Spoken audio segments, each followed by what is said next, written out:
Doho ma Mombasa ogolo chik mondo mi mak ja ohala mong'ere kaka Joginda Singh Jandal bang' tamore chopo duoko penjo e nyim doho.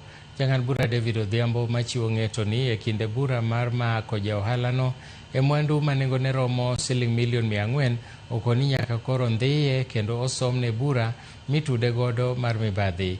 Achichno itudo kod uso lowo ma owinjore okony ji mathoth kendo tamore e omendano.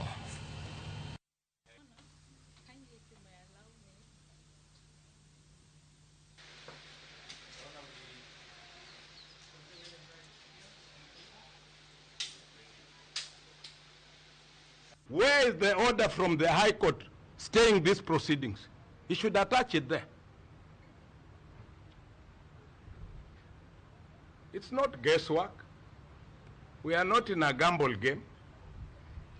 In the absence of any stay order from the High Court, and of course I've invited you to look at the proceedings, we must invoke the Criminal Procedure Code.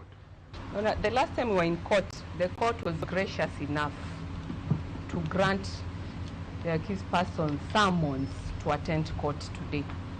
The counsel was present at that time. He ensured that this accused person will be here today.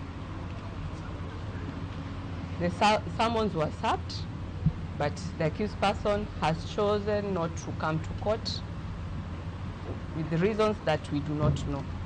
The only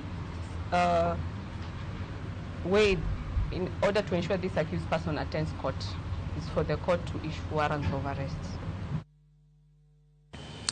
Ma en Ramogi TV to magi gin weche manyien mag migago. Nyakwara Mogi ena monda ka oyueyo mokwongo kik idhi mabor.